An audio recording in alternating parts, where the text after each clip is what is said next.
خوش آمدید ناظرین، آپ دیکھ رہے ہیں پروگرام کیپٹل ویو. میں ہوں شہزاد رضا. بالآخر حمزہ شہباز شریف صاحب نے وزیر اعلیٰ پنجاب کا حلف اٹھا لیا. اسپیکر قومی اسمبلی راجہ پرویز اشرف صاحب نے ان سے حلف لیا اور اس کے پیچھے مطلب جو مضحکہ خیز واقعات ہوتے رہے، جس میں پہلے حلف انہوں نے اٹھانا تھا، گورنر پنجاب نے حلف لینا تھا، انہوں نے انکار کر دیا. اس کے خلاف جو حمزہ شہباز اور ان کی قانونی ٹیم انہوں نے عدالت عالیہ سے رجوع کیا اور عدالت نے واضح طور پر یہ کہا کہ ان سے حلف لیا جائے یا گورنر کوئی نمائندہ اپنا منتخب کرے. گورنر صاحب اور صدر پاکستان عارف الوی جو پاکستان تحریک انصاف کے بحاف پہ صدر بنے تھے، ان کے درمیان خط و کتابت کا سلسلہ شروع ہو گیا اور اس کے ساتھ اس بات سے وہ انکاری رہے گورنر پنجاب کے ان کا حلف اٹھانا ہے اور یہ آئین کے مطابق ہوگا. اور لیٹسٹ ڈیولپمنٹ جو ہوئی، انہوں نے عثمان بزدار جو سابق وزیر اعلیٰ پنجاب کے تھے، ان کا استعفیٰ منظور کرنے سے انہوں نے انکار کیا اور کہا کہ انہوں نے اپنا استعفیٰ ٹائپ شدہ وزیر اعظم پاکستان کو بھجوایا تھا، اس وقت کے وزیر اعظم کو، نہ کہ گورنر کو. اور رولز کے تحت یہ استعفیٰ ہاتھ سے لکھ کے گورنر کو اگر وزیر اعلیٰ ہے تو بھجوانا ہوتا ہے. یہ انہوں نے پلی لی. اس کے ساتھ لیکن high court, Lahore high court میں دوبارہ رجوع کیا حمزہ شہباز صاحب نے اور انہوں نے اسپیکر کو یہ پابند کیا کہ ان سے حلف لیا جائے، ہر حال میں لی جائے. عدالت عالیہ کے حکم کی تعمیل نہیں کی، 2 دفعہ تعمیل نہیں کی گورنر پنجاب نے. اور اعلیٰ عدلیہ پر بھی کافی جو ہے وہ تنقید ہوتی رہی سوشل میڈیا پہ، اور اس کا اظہار اسلام آباد ہائی کورٹ کے چیف جسٹس اطہر من اللہ نے بھی ایک کیس کی سماعت کرتے ہوئے کہا. تو پنجاب میں بہرحال یہ فیصلہ تو ہو گیا، لیکن اس کے ساتھ آج سابق وزیر اعظم عمران خان نے کہا کہ مئی کے آخر میں وہ لانگ مارچ شروع کر دیں گے اسلام آباد کی طرف، اور انہوں نے تمام اپنے جو تنظیمی قیادت ہے اس کو تیار رہنے کا انہوں نے حکم جاری کیا. اور آج ایک اور دلچسپ واقعہ یہ ہوا کہ عثمان بزدار صاحب جو سابق وزیر اعلیٰ ہیں لیکن ابھی تک وہ اپنا وزیر اعلیٰ اپنے آپ کو سمجھتے ہیں یا کم از کم تحریک انصاف سمجھتی ہے، انہوں نے ایک اپنی کابینہ کا یا سابقہ کابینہ کا اجلاس بھی بلایا جس میں صرف وہی تحریک انصاف کے سیاسی چہرے بیٹھے تھے. کسی قسم کا ان کو سرکاری پروٹوکول نہیں تھا اور یہ انہوں نے ایک کام کیا. شاید یہ رسمی کارروائی تھی یا صرف ایک دکھاوا تھا یا ایک میڈیا کے سامنے انہوں نے اپنے آپ کو اس طریقے سے پیش کرنا تھا کہ وہ حمزہ شہباز شریف کے حلف کو نہیں مانتے، نہ انہیں وزیر اعلیٰ مانتے ہیں. لیکن بہرحال اصل چیز یہ ہے کہ نمبرز کس کے پاس ہیں. جو آپ کو مطلوبہ اکثریت درکار ہے، چاہے وہ صوبائی اسمبلی ہو یا قومی اسمبلی ہو، چاہے آپ لاکھ چور ڈاکو کا نعرہ لگاتے رہیں، اسمبلیوں میں بیٹھنے سے انکار کریں، استعفے دیں، لیکن اگر کوئی شخص اپنی اکثریت ثابت کر دیتا ہے تو آئین پاکستان اس کو یہ حق دیتا ہے کہ وہ وزارت اعلیٰ یا وزارت عظمیٰ کی کرسی کو وہ سنبھال سکتا ہے. اس کے ساتھ ساتھ سعودی عرب کا وزٹ جاری ہے وزیر اعظم پاکستان شہباز شریف صاحب کا. ان کی ملاقات ہوئی کراؤن پرنس سلمان سے اور انہوں نے ایک بہت زبردست قسم کا ان کو پروٹوکال ملا، ویلکم کیا اور بائیلیٹرل ریلیشنز پہ، ریجنل سچویشن پہ تبادلہ خیال کیا گیا. اور جو افسوسناک واقعہ پیش آیا تھا مسجد نبوی میں وزیر اعظم کے ساتھ، جو ان کے ڈیلیگیشن میں کچھ لوگ تھے ان کے ساتھ، اس پر تحریک انصاف کے سربراہ کا بھی رد عمل بالآخر سامنے آ گیا. انہوں نے اپنے آپ کو اس سے ڈسٹنس کیا. انہوں نے کہا کہ وہ سوچ بھی نہیں سکتے وہ لوگوں کو اکسائیں گے، لیکن اس کے ساتھ ایک جملہ جو انہوں نے کہا کہ یہ قدرتی عمل ہے اور انہوں نے کہا جس قسم کی قیادت پاکستان میں آئی ہے تو یہ لوگوں کا ایک ریئیکشن جو ہے یہ ایک نیچرل ہے، قدرتی ہے. بظاہر یہ تو ایسا محسوس ہوتا ہے کہ اپنے آپ کو ڈسٹنس کر رہے ہیں، لیکن ان کا اس بیان سے یقیناً لوگوں کو اور تقویت ملے گی اور پرووک ہوں گے. اس کی کسی بھی قسم کی توجیہ یا اس کی آپ جو ایک وجہ جو ہے بیان کرنا اس کا مناسب نہیں ہے کہ مسجد نبوی میں چاہے کسی بھی وجہ سے نعرے بازی ہوئی، وہ بالکل مناسب نہیں تھا، درست نہیں تھا. اور اس مقدس مقام کی جس طریقے سے توہین کی گئی وہ قابل مذمت ہے، جس پہ نہ صرف دیگر لوگ بلکہ پاکستان تحریک انصاف کے اپنے سوشل میڈیا پہ جو بہت زیادہ تحریک انصاف کو سپورٹ کرتے ہیں اور بڑے خطرناک قسم کے پوسٹ لگاتے ہیں، ان لوگوں نے بھی جو ٹرینڈ آ رہا تھا انہوں نے بھی اس کی مذمت کی ہے. ان ایشوز پہ گفتگو کرتے ہیں. اسٹوڈیو میں مجھے جوائن کر رہے ہیں عظیم چودھری صاحب، تجزیہ کار ہیں. بہت شکریہ چودھری صاحب آپ کا. کچھ دیر میں خرم دستگیر صاحب وزیر پانی بجلی اور ابراہیم خان صاحب پاکستان تحریک انصاف کے رہنما بھی ہمارے ساتھ موجود ہوں گے. چودھری صاحب آپ سے آغاز کرتا ہوں. اور بالآخر آج حلف ہو گیا، حمزہ شہباز وزیر اعلیٰ بن گئے، لیکن یہ جو اتنے 1-2 ہفتے کا یہ عجیب قسم کا ایک غیر یقینی صورتحال رہی اور آج بزدار صاحب نے اپنی کابینہ یا سابقہ کابینہ کی میٹنگ بھی یہ کر لی، یہ کیا چیز ہے؟ مطلب یہ تو ایک ٹرینڈ نہیں آپ نے سیٹ کر دیا کہ باوجود اس کے کہ 18ویں ترمیم کے بعد چیزیں واضح ہو چکی ہیں یا 58(2)B کے خاتمے کے بعد وزیر اعلیٰ کی ایڈوائس پہ کام کرنا ہے گورنر نے، پرائم منسٹر کی ایڈوائس پہ کام کرنا ہے صدر نے، تو آپ کیسے یہ کام کر سکتے ہیں؟ اس سے پہلے آپ اس کا جواب دیں. سلمان غنی صاحب بھی ہمیں جوائن کر رہے ہیں، تجزیہ کار ہیں لاہور سے. بہت شکریہ سلمان غنی صاحب آپ کا بھی ہمیں جوائن کرنے کا. جی چوہی صاحب. بیشتر اس کے کہ میں حمزہ شہباز صاحب کے عہد پہ بات کروں. میں ایک اظہار افسوس کرنا چاہتا ہوں. عمر چیمہ ایک بہت معقول شخصیت ہے, ایک ڈیسنٹ انسان ہے, لیکن پی ٹی آئی نے انہیں وہاں لے جا کر مارا ہے جہاں ان کو پینے کے لیے پانی کا ایک قطرہ بھی میسر نہیں تھا. ان سے ایسے غیر قانونی اور غیر آئینی اقدامات کروائے گئے ہیں کہ جن کو وہ ساری زندگی جواب دیتے رہیں گے اور ان سے جواب نہیں بن سکے گا, اور ممکن ہے کہ اس کے نتیجے میں انہیں کسی بڑے مقدمے کا سامنا بھی کرنا پڑے. مجھے افسوس ہوا. بڑے مقدمے سے مراد آرٹیکل 6. میں 6 کی بات نہیں کروں گا, میں اس کو آگے جب بات کروں گا دوسرے حصے میں تو میں آپ کے سامنے رکھ دوں گا کہ وہ کیا ہو سکتا ہے. لیکن جو کچھ بزدار صاحب کر رہے ہیں اور جو کچھ بزدار صاحب سے آج کروایا گیا ہے اس نوٹیفیکیشن کو ری نوٹیفائی کرنے کے لیے, وہ آئین سے انحراف ہے. اور آئین سے انحراف کی بہت بات ہم سپریم کورٹ کے اس کیس میں سن چکے ہیں جس میں تمام لوگ وفادار ہیں ریاست کے, اور ریاست سے اپنی وفاداری ہی نہیں دستور کی تابعداری کا لفظ بھی اس میں شامل ہے. آپ کو یاد ہوگا پہلی دفعہ جب ہم نے گفتگو ان حوالے سے کی تھی 3 یا 9 اپریل کو, تو اس میں ہم نے اس پر بات کی تھی. اس سے انحراف ہو گیا, اور اس انحراف کی بنیاد پر گورنر صاحب گورنر نہیں رہ سکیں گے. انہیں پہلے ہی پرائم منسٹر ہٹانے کی ایڈوائس دے ہوئے ہیں. اچھا, ایک یہ بتائیں کہ یہ جو بزدار صاحب سیاستدان ہیں, اگرچہ وہ پہلی دفعہ وزیر اعلیٰ بنے ہیں, لیکن پوری ایک مشینری ہے, قانونی ایک ٹیم ہوتی ہے, وہ بتاتی ہے کہ وزیر اعلیٰ نے کوئی بھی کام کرنا ہے, ایک لیٹر بھی لکھنا ہے تو اس پہ قانونی مشاورت ہوتی ہے. استعفیٰ تو بہت بڑی بات ہے. جب وہ ٹائپ شدہ استعفیٰ وزیر اعظم کو بھجوا رہے تھے تو کیا یہ بائی ڈیزائن تھا؟ انہیں نہیں معلوم تھا کہ آپ نے ہاتھ سے لکھ کے گورنر کو استعفیٰ بھیجنا ہے؟ ایسا تو نہیں تھا کہ ان کا یہ خیال تھا کہ اس کو پوائنٹ آف ڈیبیٹ بنایا جائے گا. پرائم منسٹر ہاؤس میں ہی وہ اسپیکر, ان کو کہا گیا ہوگا استعفیٰ دے دیں, ٹائپ کر کے لے آئے ہوں گے, انہوں نے سائن کر دیے ہوں گے, جو کچھ بھی ہوا ہوگا. لیکن وہ گورنر کیا اندھا تھا جس نے اس کو ایکسیپٹ کیا, اور وہ سیکرٹری, چیف سیکرٹری اندھے تھے جنہوں نے اس کو نوٹیفائی کیا. وہ اس وقت کہتے کہ یہ نوٹیفیکیشن نہیں ہو سکتا, اس لیے کہ یہ جس طرح اسپیکر نیشنل اسمبلی نے روک کے رکھے ہوئے استعفے کہ آپ اپنے ہاتھ سے لکھ کے دیں, جب تک ہاتھ سے نہیں لکھ کے دیں گے یا آ کے نہیں کہیں گے کہ ہم استعفیٰ دے رہے ہیں, اس وقت تک استعفیٰ نہیں ہوگا. یہ پہلی دفعہ نہیں ہے, یہ یا صادق صاحب کے زمانے میں بھی ایسا ہوا تھا. تو یہ تو وہ افسران جو اس بات کو دیکھ رہے ہیں وہ اس سارے کے سارے کے ذمہ دار ہیں. Very right. میں واپس آتا ہوں. سلمان غنی صاحب, یہ ذرا فرمائیے کہ اگر یہ بات مان بھی لیں عمر چیمہ صاحب کی, بزدار صاحب کی, کہ استعفیٰ غلط ہو گیا, نہیں تھا, ایکسیپٹ نہیں ہوا, ابھی تک وہ وزیر اعلیٰ ہیں, تو اس دن جب پرویز الہی صاحب اپنے کاغذات نامزدگی جمع کرا رہے تھے اور بزدار صاحب ساتھ کھڑے ہوئے تھے اور ان کے کاغذات جمع ہو رہے تھے, کیا اس وقت بزدار صاحب کو یہ یقین تھا کہ وہ وزیر اعلیٰ ہیں اور پرویز الہی صاحب جو ہیں یہ بس ایسی خانہ پوری کر رہے ہیں؟ اس وقت کیا ان کے ذہن میں کوئی اور بات چل رہی تھی جو اب تبدیلی آ گئی؟ سلمان صاحب دیکھیں, بات یہ کہ جب آپ سلمان غنی صاحب, آپ کو آواز آ رہی ہے میری؟ جی, میری آواز آپ کو آ رہی ہے؟ میری آواز آپ کو آ رہی ہے؟ جی آ رہی ہے سر, پلیز کنٹینیو.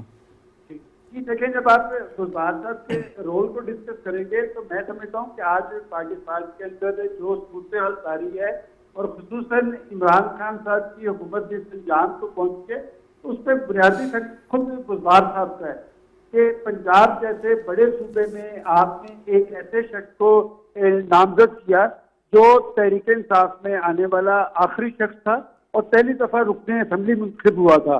آپ کے پاس عظیم چودھری صاحب بیٹھے ہیں, پنجاب کی سیاست پر ان کی دسترس ہے کہ اگر پنجاب کے اندر ان کی پارٹی کا کوئی مضبوط چیف منسٹر ہوتا تو کیا عمران خان صاحب کے خلاف مرکز کے اندر اپنے اعتماد آتی اور عمران خان صاحب کو اس صورتحال سے دوچار ہونا پڑتا.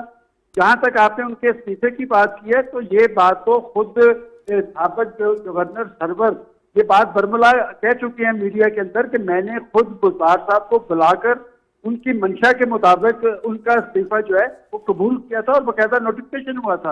اور اگر گورنر کا نوٹیفیکیشن ہی نہیں ہوا تھا تو پھر آپ دیکھیں, اگر بزدار صاحب کا نوٹیفیکیشن نہیں ہوا تھا تو پھر چیف منسٹر کا الیکشن کیسے ہوا جس میں چودھری پرویز الہی صاحب امیدوار تھے؟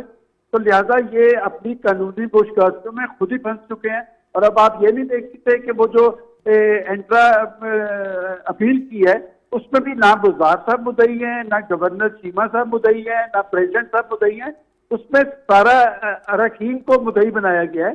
وہ اراکین جو ہیں وہ براہ راست اس مقدمے کے متاثرہ فریق تو نہیں ہے.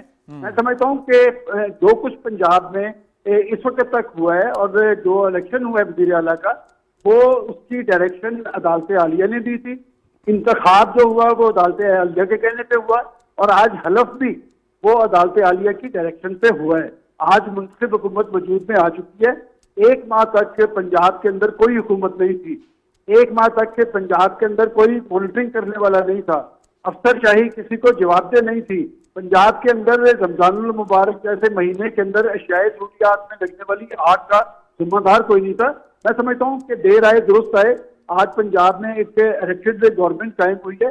یہ بات درست ہے کہ اس کو بڑے بڑے چیلنجز درپیش ہیں، لیکن اس چیلنجز سے وہ کس طرح نپٹ پائیں گے؟ انہیں کئی سارے محاذ دیکھنے پڑیں گے. ایک طرف انہیں پنجاب کے عوام کو ڈیلیور کرنا ہے، تو دوسری طرف ابھی معاملہ کورٹ کے اندر موجود ہے.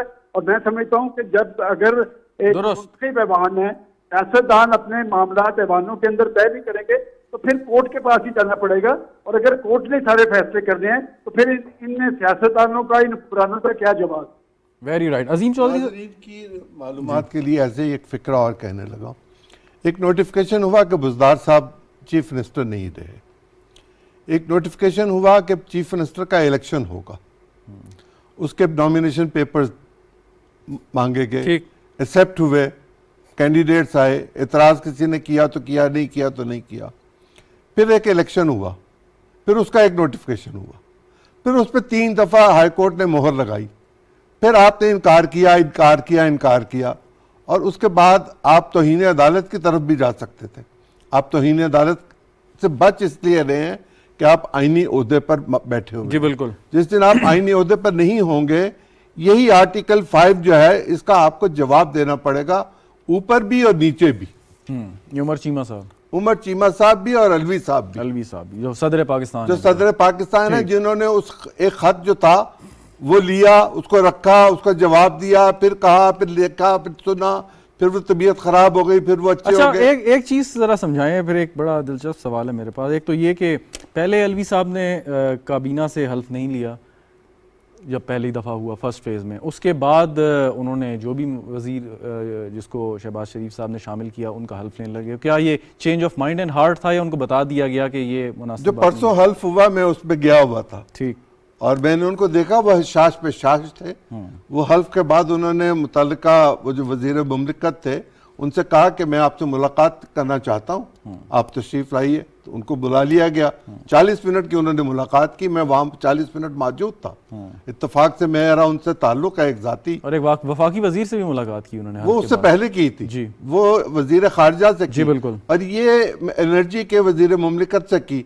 اگر یہ کام وہ کر سکتے ہیں، اور یہ اس میں یقیناً جب آپ وزیر سے ملاقات کرتے ہیں تو وزیر کے ذریعے آپ ایک پیغام بھیج رہے ہیں. جی بالکل. اور صدر پاکستان تو سر کسی جماعت کا نہیں ہے. صدر پاکستان تو وفاق کی علامت ہے، پارٹی تھوڑی ہوتا ہے. آپ کو یاد ہوگا اس وقت کے چیف جسٹس افتخار چودھری صاحب نے زرداری صاحب کے بارے میں جو فیصلہ دیا تھا اور یہی بات کی کہ آپ وہاں پہ سیاسی ملاقاتیں نہیں کر سکتے، آپ صدر پاکستان ہے. سوال یہ ہے کہ اگر پرویز الہی صاحب یہ انتخاب جیت جاتے، حمزہ شہباز شریف صاحب کے خلاف جو انتخاب ہوا تھا، تب بھی کیا عمر چیمہ صاحب کا یہی رویہ ہوتا کہ جی کیونکہ بزدار صاحب کا استعفیٰ نہیں ہوا تو پرویز الہی صاحب سے میں حلف نہیں لوں گا؟ وہ جو قانونی منہ شگافیوں کا لفظ ہے نا، وہ شکست والوں کے لیے ہوتا ہے.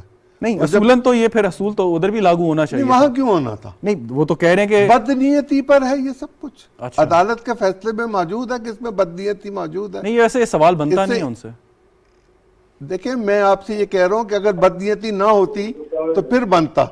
ٹھیک، بدنیتی موجود ہے تو بدنیتی کی بنیاد پر سب چیزیں بدنیتی کی بنیاد. میری گزارش یہ ہے کہ اگر کسی صحافی کو یا کسی کو یہ موقع ملے عمر چیمہ صاحب سے سوال کرنے کا تو یہ پوچھے کہ اگر پرویز الہی صاحب الیکشن یہ جیت جاتے تب بھی کیا بضد رہتے کہ عثمان بزدار وزیر اعلیٰ؟ وہ کہیں گے مجھے عمران خان کی یہی ہدایت تھی. سلمان غنی صاحب، سیم کوسچن ٹو یو. اگر پرویز الہی صاحب یہ انتخاب جیت جاتے تب بھی کیا عثمان بزدار صاحب وزیر اعلیٰ ہی کہلاتے اکارڈنگ ٹو گورنر عمر چیمہ؟ دیکھیں، جب اقدامات کا انحصار بدنیتی پہ ہو اور آپ کسی خاص مائنڈ سیٹ پہ عمل پیرا ہو تو وہی صورتحال طاری ہوتی ہے جو پنجاب کے اندر ماضی کی حکمران جماعت کے اندر ہے. آپ پرویز الہی صاحب کو جب ڈسکس کرتے ہیں تو میں یہ کہتا ہوں کہ یہ تحریک انصاف کے لیے لمحہ فکریہ نہیں ہے کہ 184 ممبران ایک پارٹی سے تعلق رکھتے ہیں اور اس پارٹی میں سے آپ کو ایک بھی پاس صلاحیت اور اہم بندہ نہیں ملتا ہے اس کو آپ امیدوار بنا سکیں. اور جس شخص کے بارے میں آپ یہ کہتے نظر آئیں کہ جی یہ شخص ہمیں بلیک میل کر رہا ہے اور اس کے بعد آپ اسے پارٹی کا وزیر اعلیٰ کے لیے امیدوار نامزد کرتے ہیں تو یہ آپ کی سیاست میں بہت بڑا تضاد نہیں ہے. آپ تو پاکستان کی سیاست میں تبدیلی کے عمل کی بات کر رہے تھے, آپ تو پاکستان کے اندر گڈ گورننس کی بات کر رہے تھے, آپ پاکستان کی سیاست کے اندر اچھی اقدار اور روایات کے فروغ کی بات کر رہے تھے. تو میرا خیال یہ بہت بڑے تضادات ہیں جو ماضی کی سابق حکمران پارٹی کے آگے کھڑے ہیں. ابھی آپ بات کر رہے تھے صدر صاحب کے رول کی اور چیمہ صاحب کی. دیکھیں یہ دونوں سیزن پولیٹیکل ورکرز ہیں اور میں ذاتی طور پہ دونوں کا بڑا احترام کرتا ہوں, لیکن میرا ایک سوال ہے دونوں سے کہ آئین پاکستان انہیں کس طرح کی مشاورت کی اجازت دیتا ہے. جس آئین پاکستان کو ہم نے پڑھا ہے اس میں تو مشاورت کا کوئی جواز نہیں ہے. اس میں تو انہوں نے خود پرائم منسٹر اور چیف منسٹر کے احکامات کے تابع چلنا ہوتا ہے. میرا خیال ہے کہ ایک بہت بڑا سوال آپ کے سیاسی سسٹم کے آگے کھڑا ہے کہ یہ ان آئینی عہدوں پہ کیا جیالے متوالے یا جزیات آپ بٹھائیں گے, اور یہ ریاست کے ادارے ہیں. ریاست کے اداروں پہ اگر اس طرح کے افراد آئیں گے تو پھر سیاسی کارکن یہاں نہیں بیٹھ. اچھا, اب ایک چیز جو عمران خان صاحب کے جو اقدامات ہیں, ان کے جو عمل سیاسی عمل ہے, ابھی طرز عمل ہے ان کا, اس سے ایک چیز ہمیں محسوس یہ ہو رہی ہے کہ پاکستان تحریک انصاف اگر اقتدار میں آئے گی تب ہی وہ اسمبلیوں میں آئیں گے, ادروائز اپوزیشن کی سیاست کرنے سے انہیں کوئی دلچسپی نہیں ہے. اگر وہ اقتدار میں ہوں گے تو چاہے اپوزیشن والے چور ڈاکو ہوں ان کے ساتھ بیٹھنا انہیں قبول ہوگا, لیکن اگر وہ حکومت میں نہ ہوئے تو یہ چور ڈاکو ہی کہلائیں گے اور ان کے ساتھ بیٹھنا بھی وہ پسند نہیں کریں گے. میرے سے سوال ہے جی آپ کا. جی سر, آپ سے. جی دیکھیں بات یہ کہ جہاں تک وہ اسمبلیوں میں نہ بیٹھنے کی بات کرتے ہیں تو میں اور عظیم چودھری صاحب خود پارلیمانی رپورٹنگ کرتے رہے, اور یہ جو الیکٹڈ ممبرز ہوتے ہیں یہ اسمبلیوں سے استعفے کے بارے میں 100 دفعہ سوچیں گے, اور اب بھی ان کی پارٹی کے اندر یہ تحریک موجود ہے کہ ہمیں ایوانوں سے باہر نہیں جانا چاہیے, کہ جو فارمولہ آپ قومی اسمبلی میں لاگو کر رہے ہیں اپنے اراکین پہ وہ پنجاب اسمبلی پہ کیوں لاگو نہیں کر رہے. اور پنجاب اسمبلی کے اراکین کے اندر, ان کے سابق وزراء کے اندر یہ تحریک موجود ہے کہ ہمیں ایوانوں کو نہیں چھوڑنا چاہیے. اور خان صاحب کی پارٹی ایک بڑی پارٹی ہے, جی بالکل چھوٹی پارٹی نہیں ہے. اور ماضی کے اندر اگر میں آپ کو ایک حوالہ دوں تو جب یہ دھرنا سیاست کر رہے تھے تو انہوں نے اسمبلیوں توڑنے کی بات کی تھی تو بڑی مخالفت پرویز خٹک صاحب نے کی تھی. وہ پختونخوا کے چیف منسٹر تھے اور انہوں نے جرنلسٹوں کو کہا تھا کہ میں ایک سیاسی آدمی ہوں, ہم لوگ اسمبلیاں توڑنے والے نہیں ہیں, ہم لوگ اسمبلیاں جوڑنے والے لوگ ہیں. لہٰذا میں سمجھتا ہوں کہ پہلے انہیں اپنی سیاست کے اندر تضادات کا خاتمہ کرنا ہوگا اور پھر آگے کی طرف بڑھنا ہوگا. اور دیکھیں سیاست کے اندر آپ کا پولیٹیکل انداز جو ہوتا ہے وہی نتیجہ خیز ہوتا ہے. اگر آپ ہر بات میں یہ سمجھیں کہ جی آپ کی بات مانی جائے گی اور آپ میں نہ مانو والے اس میں منصوبے پہ کاربند رہیں گے تو اس سے ان کا سیاسی نقصان ہوگا. سیاسی نقصان ہوگا. عظیم چودھری صاحب بات کہنا چاہوں جی پلیز. دیکھیں کوئی شخص جس کو گورنر نامینیٹ کر دیا جائے یا وہ صدر منتخب ہو جائے, اس وقت تک صدر یا گورنر نہیں ہو سکتا جب تک وہ اوتھ نہ لے لے. وہ کمپلسری ہے اس کے لیے, اور اس کے لفظ ہوتے ہیں بغیر بغض و عناد, غیر جانبدار, ذاتی پسند ناپسند سے بالاتر ہو کر, بلا رغبت و رعایت.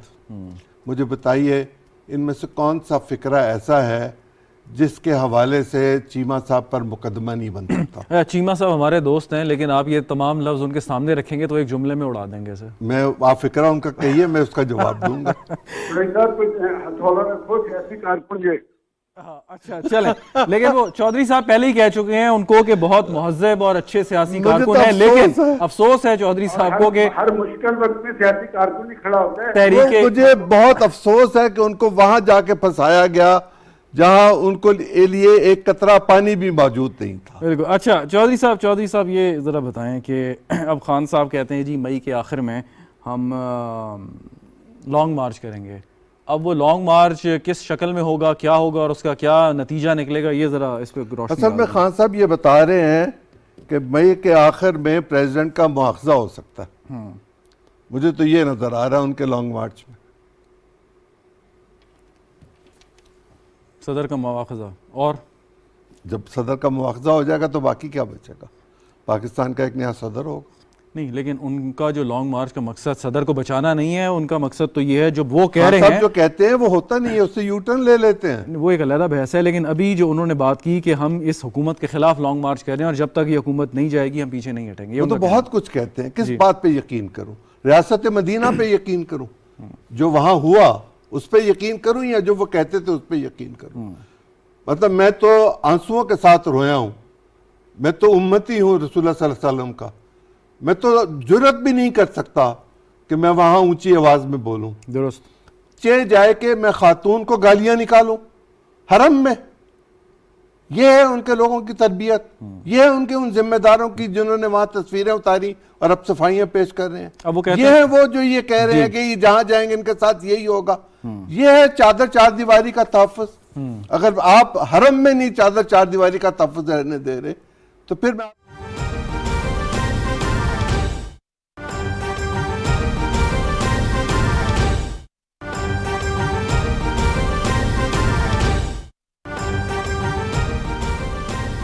تازہ ترین خبر سے آپ کو آگاہ کریں. وزیر اعظم محمد شہباز شریف دبئی روانہ ہو رہے ہیں. جدہ سے دبئی کے لیے روانہ ہو گئے ہیں وزیر اعظم محمد شہباز شریف. وزیر اعظم محمد شہباز شریف یو اے ای میں آج ولی عہد سے ملاقات کریں گے.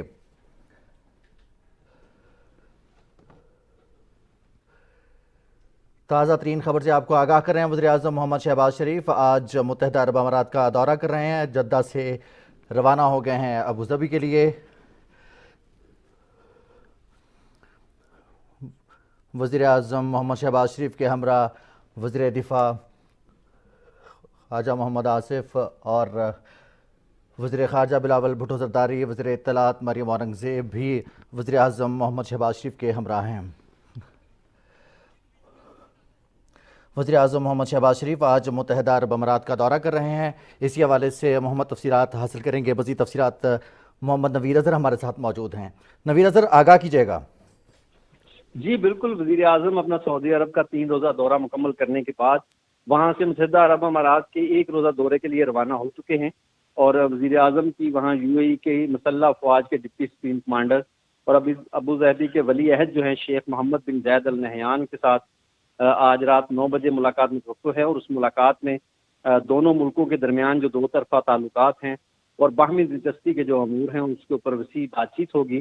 اور میں آپ کو بتاؤں کہ پاکستان کے سعودی عرب کے ساتھ جس طرح برادرانہ تعلقات ہیں، اسی طرح متحدہ عرب امارات بھی پاکستان کا قریبی دوست ہے. اور یہ جو دورہ ہے یہ دونوں ملکوں کے درمیان جو باہمی تعلقات ہیں ان کے مزید فروغ کا جو ہے وہ باعث بنے گا. جی، مزید تعلقات کا 2 طرفہ تعلقات میں مزید بہتری آئے گی اور باہمی تعلقات میں مزید اضافہ بھی ہوگا. اس حوالے سے وزیر اعظم محمد شہباز شریف کا یہ دورہ اہمیت کا حامل ہے. وفد کے ارکان بھی وزیر اعظم محمد شہباز شریف کے ہمراہ ہیں. ولی عہد شیخ محمد بن زاید ال نہیان سے ملاقات ہوگی. 2 طرفہ تعلقات کے حوالے سے بات ہوگی. بہت بہت شکریہ نویر اظہر، آپ ہمیں تفصیلات سے آگاہ کر رہے تھے. وزیر اعظم محمد شہباز شریف جدہ سے دبئی کے لیے روانہ ہو گئے ہیں. یو اے ای میں وزیر اعظم محمد شہباز شریف یو اے ای کے مسلح افواج کے ڈپٹی سپریم کمانڈر اور ابوظبی کے ولی عہد شیخ محمد بن زاید ال نہیان سے ملاقات کریں گے. یہ مناظر آپ دیکھ سکتے ہیں براہ راست مناظر پاکستان ٹیلی ویژن کی اسکرین پر. وزیر اعظم محمد شہباز شریف جدہ سے ابوظبی کے لیے روانہ ہو رہے ہیں. یو اے ای کے مسلح افواج کے ڈپٹی سپریم کمانڈر اور ابوظبی کے ولی عہد شیخ محمد بن زاید ال نہیان سے ملاقات ہوگی. 2 طرفہ تعلقات سمیت باہمی دلچسپی کے امور پر بھی تبادلہ خیال ہوگے. یہ اب سے کچھ دیر پہلے کے مناظر آپ دیکھ سکتے ہیں. وزیر اعظم محمد شہباز شریف اپنے وفد کے ہمراہ یو اے ای کے لیے روانہ ہوئے ہیں. جدہ سے 3 روزہ دورہ تھا سعودی عرب کا وزیر اعظم محمد شہباز شریف کا. وزیر اطلاعات مریم اورنگزیب، وزیر دفاع خواجہ محمد آصف، وفد کے دوسرے ارکان بھی وزیر اعظم محمد شہباز شریف کے ہمراہ ہیں. وزیر خارجہ بلاول بھٹو زرداری بھی وزیر اعظم کے ہمراہ ہیں. وفد کے ساتھ وزیر اعظم محمد شہباز شریف جدہ سے یو اے ای کے لیے روانہ ہوئے ہیں. وزیر اعظم محمد شہباز شریف کی قیادت میں وفد 3 روزہ سعودی عرب کے دورے کے بعد اب یو اے ای کے لیے روانہ ہوا ہے، جہاں پر پاکستان اور یو اے ای کے دو طرفہ تعلقات کے حوالے سے بات چیت ہوگی۔ یہ تھی پی ٹی وی تازہ ترین۔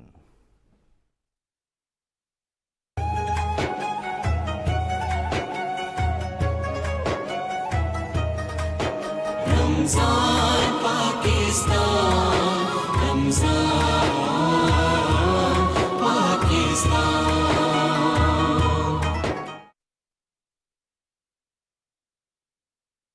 پارلیمان کے اندر یا ایوان کے اندر ایک کوآپریشن ہونا چاہیے، وہ تو اب نہیں نظر آئے گا آپ کو، پنجاب میں بھی نہیں نظر آئے گا، لانگ مارچ کا اعلان کر دیا۔ تو یہ جو پولیٹیکل ٹرموائل آگے آپ لوگ دیکھ رہے ہیں، اس سے گورننس پہ آپ کا کتنا فرق پڑے گا، کتنا مشکل ہوگا آپ کے لیے مینیج کرنا چیزوں کو؟ جی بسم اللہ الرحمن الرحیم۔ میں سب سے پہلے تو جس طرح کی حرکتیں اپوزیشن اس وقت یا پی ٹی آئی کے جو ارکان کر رہے ہیں، اور جس طرح وہ عدالتی احکامات کو بھی جو ہے وہ ایک طرف کر رہے ہیں، اور وہ کہہ رہے ہیں کہ میں نہ مانوں کی رٹ ہے کہ ان کو یہ لگتا ہے کہ جو وہ کر رہے ہیں وہ صحیح ہے، جو وہ کریں گے وہ صحیح ہے۔ تو یہ میرے خیال میں ایک تو سب سے پہلے یہ اپنے آپ کو دکھا رہے ہیں عوام کو کہ ان کے اندر نہ تو کوئی اسپورٹسمین شپ موجود ہے، نہ وہ کسی چیز کا مقابلہ کر سکتے ہیں، اور شکست خوردہ ہونے کے باوجود بھی جو ہے وہ اپنی شکست کو نہیں مانے، جو کہ سب کو نظر بھی آ گئی۔ جہاں تک بات ہے کام کرنے کی اور حکومت چلانے کی یا انتظامات کو کرنے کی، تو میرے خیال میں ایسا رومینہ خورشید عالم صاحبہ سے شاید رابطہ ہمارا منقطع ہو گیا۔ چوہی صاحب آپ اگر یہ مکمل کرنا چاہیں کہ گورننس کے جی آپ جاری رکھیے، مکمل کر لیجئے آپ۔ میں اپنی بات کر رہی تھی، آئی ڈونٹ نو کہ کیوں آپ کو لگا کہ رابطہ منقطع ہو گیا۔ بہرحال میں صرف یہ کہنا چاہتی ہوں کہ جہاں تک حالات کی بات ہے اور وقت کی بات ہے، اس ملک میں ہم سب نے دیکھا ہے کہ جس طرح چیزیں چل رہی ہیں، اللہ کا شکر ہے کہ چیزیں جمہوری اقتدار کے ساتھ چیزیں جو ہیں وہ بہتری۔ ایک سوال پوچھوں آپ سے ذرا، آپ بار بار پاکستان مسلم لیگ نواز کی جو قیادت ہے، یہ بار بار ان کا بیان آ رہا ہے کہ ہم انتقامی سیاست پر یقین نہیں رکھتے اور کوئی سیاسی انتقامی کارروائی نہیں کی جائے گی تحریک انصاف کے یا سابقہ حکومت کے جو بھی اہلکار تھے ان کے خلاف، لیکن حساب لیا جائے گا۔ اب جب یہ جملہ کر دیتے ہیں، پرووائزو ساتھ لگا دیتے ہیں، سو اس کا امپریشن وہی جاتا ہے۔ تو احتساب کرنا جو ہے وہ ادارے موجود ہیں، ان کا کام ہے۔ ایک سیاسی سوال سن لیں، سیاسی شخصیات کو یہ کہنے کی کیا ضرورت ہے کہ حساب لیا جائے گا؟ اس کے لیے آپ نے میکنزم ایک بنا کے رکھا ہوا ہے، وہ ادارے جانے، احتساب جانے، جن لوگوں نے کوئی غلط کام کیا ہے وہ جانے۔ جی بالکل، آپ دو چیزیں ہوتی ہیں، ایک ہوتا ہے انتقام لینا، اور انتقام کون سا ہوتا ہے، وہ اس کے لیے لوگ ہر حد جو ہے وہ کراس کر جاتے ہیں، جو کہ ہم نے دیکھا کہ پی ٹی آئی کی حکومت جو تھی جس وقت میں رہی، تو ان کا کام ہی یہ تھا کہ ہم احتساب کر رہے ہیں، ہم یہ کر رہے ہیں، اور وہ انہوں نے احتساب کھیلوں کھلاتے جو ہے وہ وقت عوام کا بھی ضائع کیا اور اپنی نااہلی کو دکھایا۔ تو جہاں تک حساب لینے کی بات ہے، تو وہ تو یہی بات کہی جاتی ہے کہ ادارے اور جو چیزیں غلط ہوئی ہیں یا جہاں کہیں انہوں نے کچھ کیا ہے، جو چیزیں سامنے آئیں گی تو وہ اس کا حساب تو ادارے لیں گے نا۔ تو اس میں میں نہیں سمجھتی، نہیں میں اس سے آپ کی بات سے مکمل طور پر متفق ہوں کہ وہ ادارے وہ کام کریں گے، اس کا نوٹس لیں گے۔ اب کل ہی ایک خاتون ہیں، ان کے خلاف جو کچھ الزامات لگے تھے، نیب نے انکوائری کا حکم بھی دیا ہے۔ میرا کہنے کا مطلب یہ ہے جب سیاسی شخصیات یہ بات کرتی ہیں تو لوگوں میں اس کا امپریشن ڈیفرنٹ جاتا ہے۔ آپ تو بہت ہی پرانی جماعت ہے مسلم لیگ، تو آپ لوگ جب یہ بات کریں گے تو آپ سمجھتے ہیں کہ سیاسی طور پہ درست بات ہوگی؟ حکومت کا کام ہے کہ سیاسی محاذ پہ چیزوں کو کول رکھنا، ٹھنڈا رکھنا۔ بالکل، جہاں تک بات ہے کول رکھنے کی، تو ہم لوگ تو کول اور ٹھنڈا ہی رکھے ہوئے ہیں، لیکن اب جہاں پہ بات ہوئی فرح خان صاحبہ کی، جن کا آپ نام نہیں لے رہے تھے، نام کا لے لیتی ہوں، ان کی جو ہے وہ ادارے نہیں دیکھا کہ ایک خاتون کے پاس کچھ عرصہ پہلے ان کی جو ان کی بلانگنگ تھی وہ اتنی زیادہ نہیں تھی، اور ایک دم ریز ہوا تو وہ ادارہ موجود ہے، ادارے نے نوٹس کیا، اور اس میں نہ تو میرے نہیں خیال میں کہ مسلم لیگ نون نے یا کسی نے ایسا کوئی، یا پیپلز پارٹی نے یا کسی اور جماعت نے کردار ادا کیا ہے، وہ تو ڈیفینیٹلی جو چیز سامنے آئی ہے اس سے نوٹس جو ہے وہ دیا گیا، اور وہ کوئی بھی ہوتا ہے تو وہ چیز تو انڈیکیٹر سے جو ہے وہ ریز ہو جاتی ہے۔ چیزیں آج کل ڈھکی چھپی تو ہے نہیں، every thing is available through the social gadgets and every. ٹھیک to the website. بہت شکریہ رومینہ خورشید عالم صاحبہ ہمارے ساتھ موجود تھی، مسلم لیگ نواز کی ممبر قومی اسمبلی۔ چودھری صاحب، اگر کسی وجہ سے عمران خان صاحب اس قابل نہ رہے، مطلب قانونی، میں صرف وجہ آپ سے کہہ رہا ہوں کہ وہ پارٹی کی صدارت نہ کر سکیں، تو آپ کے خیال میں پھر شاہ محمود قریشی صاحب ہوں گے، فواد چودھری صاحب ہوں گے، پرویز خٹک صاحب، یعنی کہ ان کا متبادل موجود ہے تحریک انصاف میں یا نہیں؟ ایک بہت بڑے درخت کے نیچے گھاس پیدا نہیں ہوتی، اور یہاں بھی نہیں ہوئی۔ اس پارٹی کا تو الیکشن ہی نہیں ہوا، اس کا تو سٹرکچر ہی نہیں ہے۔ جب پارٹی کا سٹرکچر ہی نہ ہو، یہ کوئی اے این پی یا جماعت اسلامی تو نہیں ہے کہ وہاں سے اندر سے لیڈرشپ نکل آئے گی، یا یہ فیملی پارٹی نہیں ہے کہ فیملی کے اندر سے نئی لیڈرشپ نکل آئے گی۔ نہیں، مطلب آپ شاہ محمود قریشی صاحب کو آپ مطلب نہیں سمجھتے کہ ان کی ہاں، سیاسی قد جو ہے؟ مجھے یاد ہے کہ وہ جب پہلا لوکل باڈیز کا الیکشن لڑے تھے تو وہ ہار گئے تھے، ٹھیک، وہ اس کے بعد پاکستان کے وزیر خارجہ بن گئے پولیٹیکل پارٹیز کی بنیاد پر، لیکن وہ پاپولر پولیٹیکل پارٹیز تھی۔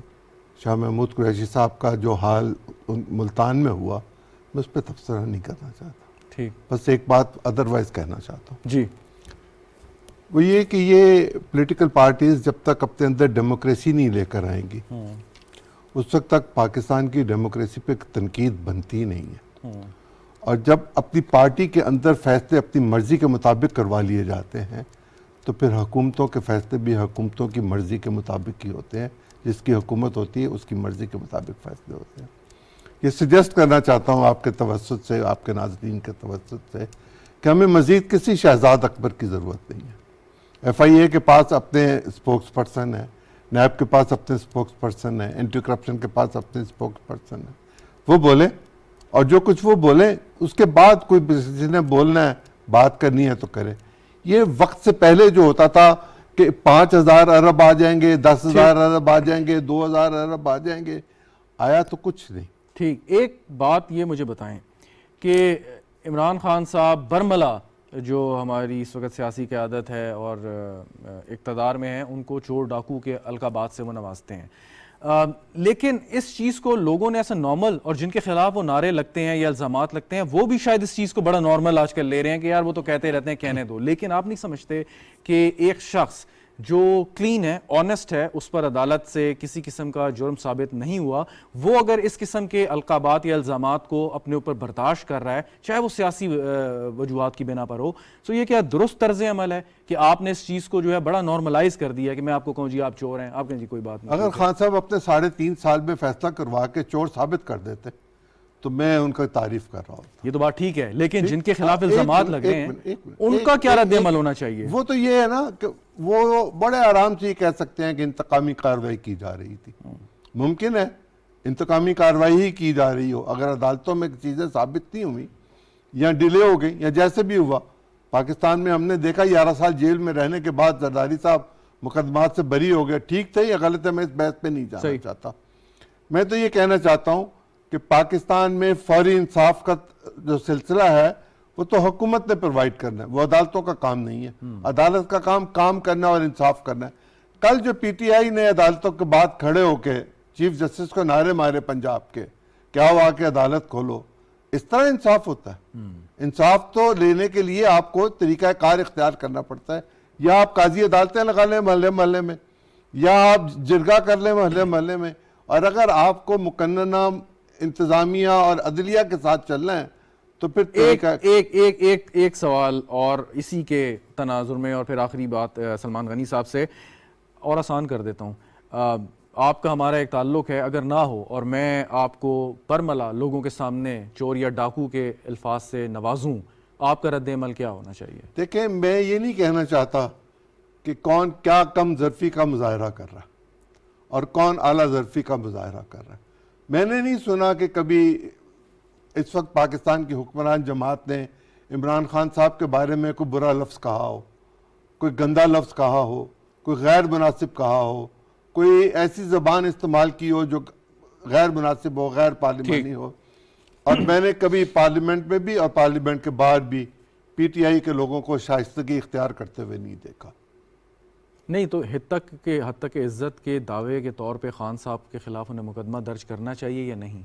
سیاست میں نہیں جانا چاہیے اس طرح کے معاملات میں. وہ زبان ہی استعمال نہیں ہونی چاہیے تھی.